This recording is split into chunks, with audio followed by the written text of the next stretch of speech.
Veryovkina Cave. At 7,257 feet deep, Veryovkina Cave is the deepest cave on Earth. The cave is so deep that it takes over 4 days and thousands of feet of rope to descend to its immense depth. And certainly, what would the deepest cave be without a couple of horrifying incidents? These are those stories. On the border of Russia and Georgia is a mountain range known as the Caucasus Mountains.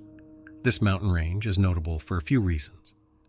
First, it's home to Europe's highest peak, Mount Elbrus, at 18,500 feet. Then, on the western side of the region of Abkhazia is a sub-range of the Caucasus Mountains known as the Gagra Range. There are some decent-sized mountains in this area as well. The highest among them is just over 11,000 feet. But this area is notable for another reason. The Gagra Range is primarily a limestone mountain range carved out by rivers over its geological history. The prehistoric rivers created a bunch of deep canyons and the largest caves on Earth that are currently known. In fact, the Gagra Mountains are home to 4 of the deepest caves anywhere on Earth, and the deepest of these is Veryovkina Cave at over 7,000 feet deep. For context, that's the same as stacking 23 Statue of Liberties on top of one another. The entrance to Veryovkina Cave is also located at an altitude of 7,500 feet, meaning that you have to climb up a literal mountain to get to it. Once you're up there, you're still surrounded by the rocky cliffs of the mountain ranges, and then in the middle of these cliffs is a fairly unremarkable looking hole in the ground. It's obvious that it's the entrance to a cave, but you never expected to descend for over a mile into the earth. When the entrance was first discovered in 1968 by a group of cavers, they only descended down to a depth of 377 feet before returning to the surface. Then in 1983, the cave was discovered for a second time by a separate team of speleologists from the Veryovkina Club from Moscow. Over the next 3 years, a series of expeditions pushed the depth to around 1,400 feet, but then for reasons that are unclear, there were no more expeditions until the year 2000. Work resumed again that year, but it would take all the way until 2015 to discover a new shaft that would unlock the true depth of Veryovkina Cave. By 2017, they extended the maximum depth of the cave from 1,400 feet all the way to 7,200 feet and mapped over 17 kilometers of tunnels and passages. Then finally, in March of 2018, the official deepest point of the cave was discovered at the bottom of a subterranean lake where the cave meets the water table, giving Veryovkina Cave a total depth of 7,257 feet, or 2,212 meters. 6 months later in September, the Prevo team returned once again to continue exploring the cave, and this time they were joined by photographers Robbie Stone and Jeff Waite. It was this same team of world-class cavers from the Prevo Club that made all of the seminal descents of Veryovkina and of the other deep caves in the Gagra mountain range. Led by team leader Pavel Demidov, this expedition would be returning to the bottom of Veryovkina Cave to collect samples of some of the potentially undiscovered species and explore some of the promising horizontal passages at the bottom of the cave, all while having Robbie and Jeff document the entire thing. Now, in an ordinary cave of moderate depth where you can descend and ascend in a single day, you'd still be bringing a decent amount of equipment because you need food and a bunch of climbing gear for every single person on the team. In caves as large as Veryovkina Cave, the descent is more similar to an expedition that you'd expect to see when climbing a tall mountain. If you've ever watched anything related to Mount Everest, you may have heard of the multi-camp system. These camps are established higher and higher up the mountain to store food and gear and for the climbers to sleep and stay in between climbing. For multi-day expeditions on a mountain or in a deep enough cave, the amount of gear becomes way too much to transport at a single time. People have to climb up and down in advance to transport load after load of the necessary equipment to ensure a safe attempt. And Veryovkina Cave is no different. In fact, because of how deep it is, it has a total of 6 camps at various depths on the way to the bottom. From the entrance, climbers have to put on special clothing, harnesses, and helmets fixed with headlamps.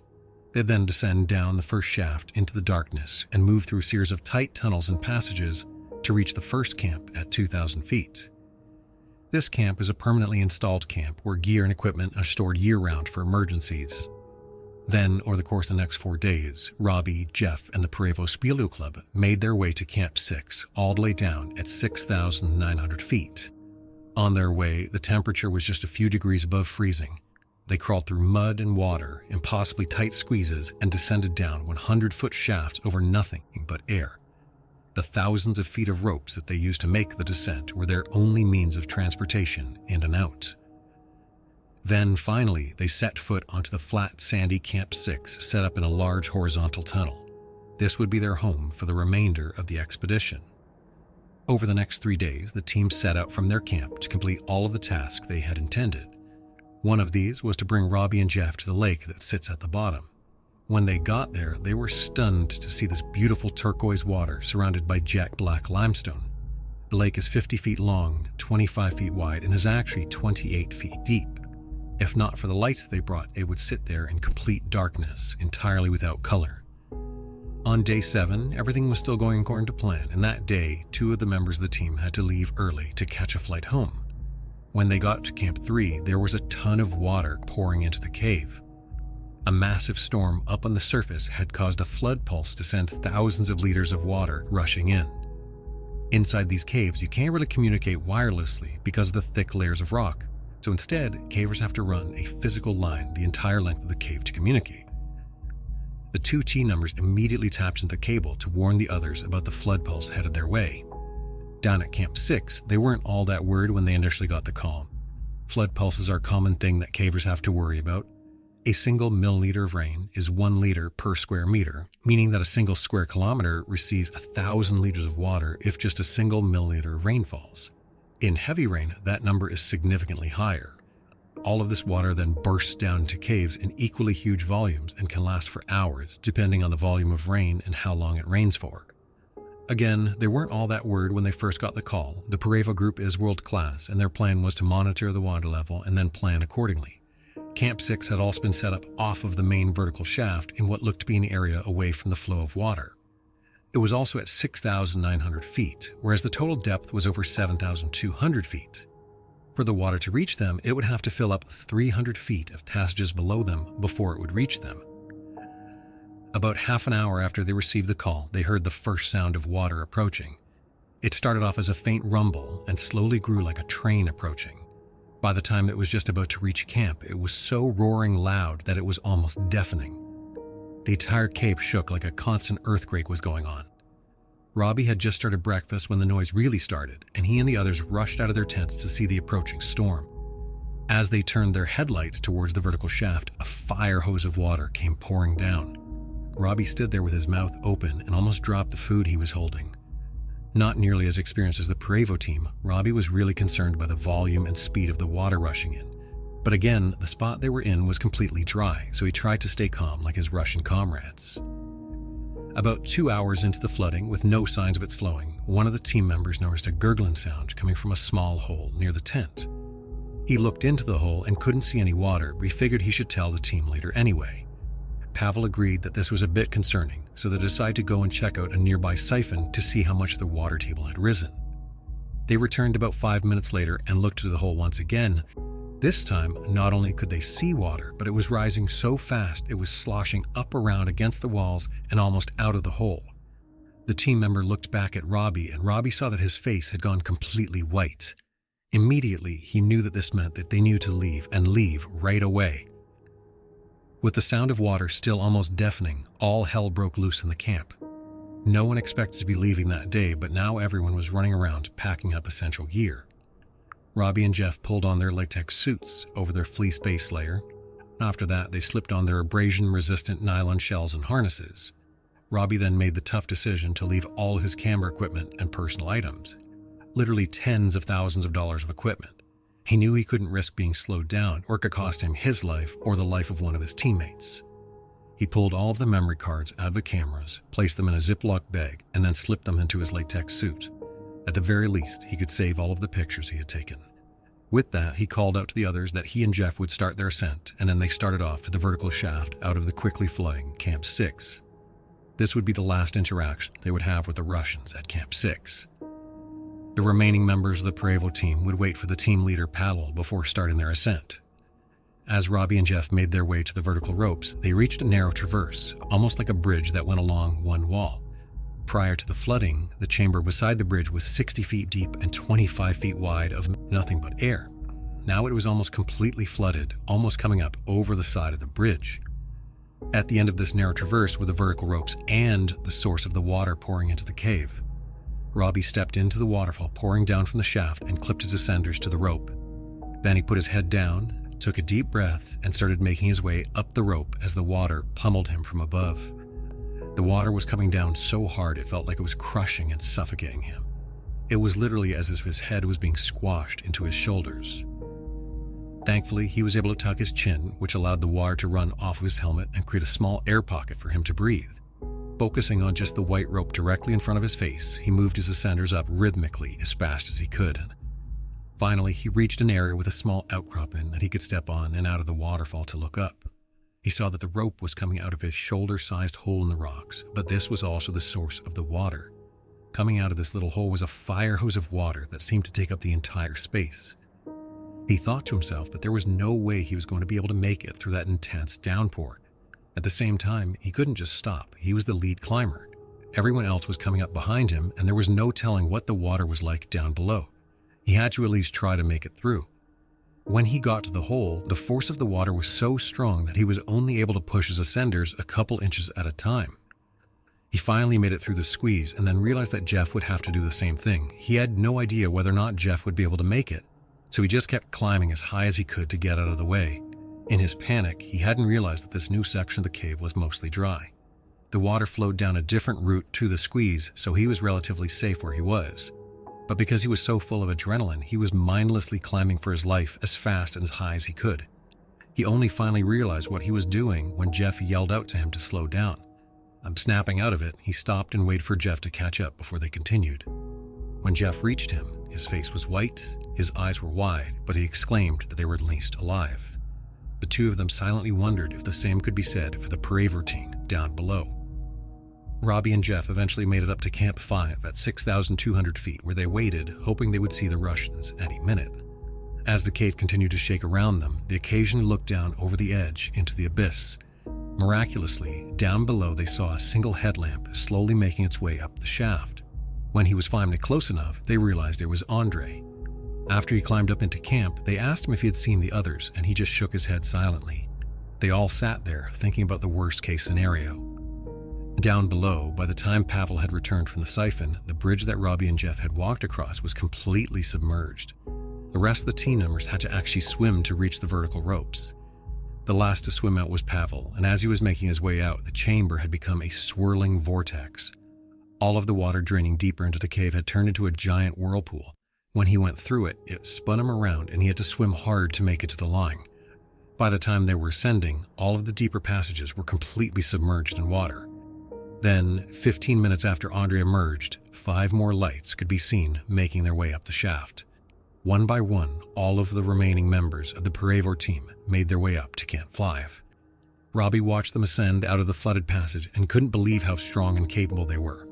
One team member was even carrying a stove and 4 sleeping bags attached to his harness. He thought to himself how glad he was that it was him and Jeff that had gone first. If they had been the ones to climb out last, it's likely they wouldn't have survived. And then when they climbed up into camp, they were quickly in the tent having coffee and laughing about the entire ordeal. Robbie, on the other hand, was still thoroughly freaked out. For hours, he refused to take off his gear and kept looking down into the chasm to see if the water was still rising. 200 feet above them was a horizontal passage that they needed to pass to move higher into the cave. Normally, it's already half filled with water and you have to crawl through it. With all of the flooding, it was completely filled with water. As long as the flooding continued, they were trapped and just had to hope that the water didn't continue to rise higher. Pavel reassured Robbie that they would wait until morning to let the water clear, and then over the course of the next 16 hours at the camp, the roaring of the water slowly died down. The flood pulse ultimately lasted a total of 20 hours and was the result of a week of rain, followed by a single severe storm. The week of rain had completely saturated the ground, so by the time the storm happened, the water poured relentlessly into Veryovkina Cave. They later learned from the cab driver that the raindrops from the storm had been the size of nickels. This was actually a good learning experience for the team. They had previously been operating under the assumption that the cave only flooded in the wintertime. Following the expedition, plans were put in place to improve the surface monitoring to watch rain. Another camp was installed in the lower chambers to provide another escape point in the event of flooding.